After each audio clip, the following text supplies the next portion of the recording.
Hi everyone. Today I would like to discuss the topic of how to generate one-on-one meetings with CISOs at your target client accounts or security practitioners more generally.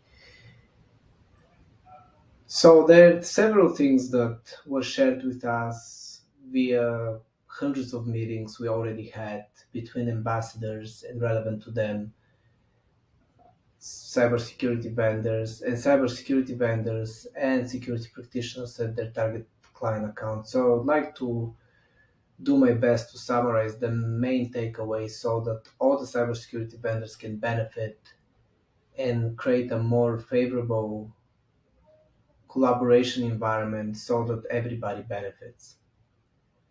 So the first point is that all CISOs have different needs, and some CISOs have business needs, some CISOs have technical needs. It's all dependent on many factors, including the companies they work at, the industries they represent, etc. So that needs to be kept in mind by vendors. It's not everything all the time all about the product. Another major point, cold calls, cold emails, and LinkedIn emails no longer work, especially in this very challenging macro environment for all of us. As one of our ambassadors highlighted, 99% of all the cold emails that he gets end up in the recycling bin. Before you ask for the business of a CISO, please offer something to build the relationship first. One example that was given to us by a CISO was potentially offer them a speaking engagement and something that they might be interested in an event that you are sponsoring and they're looking for speakers. That's a great way to build that initial relationship. Basically, no CISO wants to get in front of a vendor who wants to sell them today for tomorrow. It's a long term process. And the theme that kept on coming back was for cybersecurity vendors to focus on farming versus hunting approach. Never send emails, as several of them said, with a link to your Calendly and asking the CISO to book a time with you.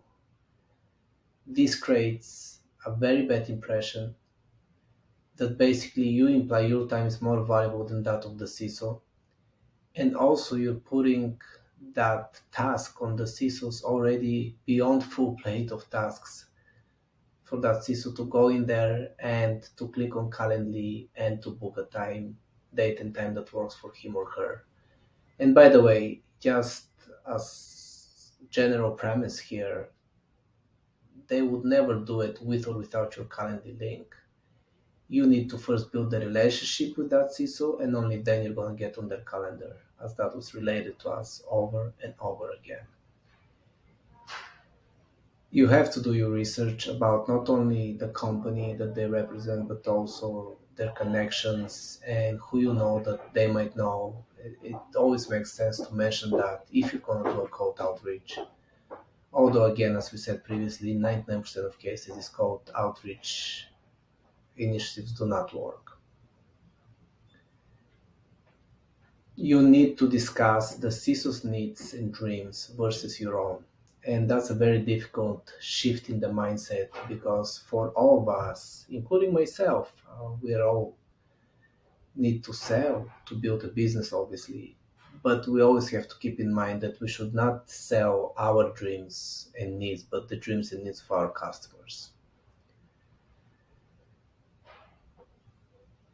Another very interesting point that was made by one of our CISOs was that in 99% of cases that he gets contacted by vendors called, it's about services he doesn't need now, has never needed in the past, and very likely will never need in the future, which is why he deletes all emails that come through because he assumes that 99% based on past performance and data, that 99% of these emails will not be relevant to him.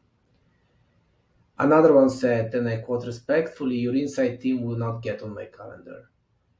As much as we're respectful of everyone's having a job there and trying to do their job the right way, CISOs are C-suite executives, and you cannot get on their calendar by cold emails. You gotta go to them through a trusted source.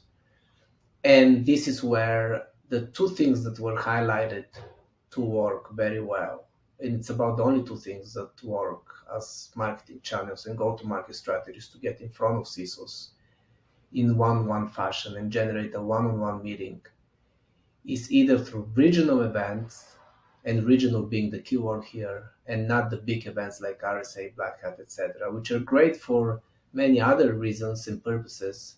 For example, for retention, as several of our CISOs said, for retention of clients, but they're not great for initial client acquisitions. They're too big, and especially if you're a smaller cybersecurity vendor, you do get diluted in the ocean of big names. There are 3,000 cybersecurity vendors out there, so you're competing with a ton of companies, and it's a hyper competitive industry. So the two options and only two marketing channels that seem to work from the CISO's perspective at least are regional events, as I said, and then also established communities and networks of CISOs, which is what we are obviously. And we're not the only ones though. So even if you don't decide to partner with us, there are many other CISO communities that you can partner with and get in front of CISOs. But that's about the only two legitimate, genuine ways you can get in front of CISOs.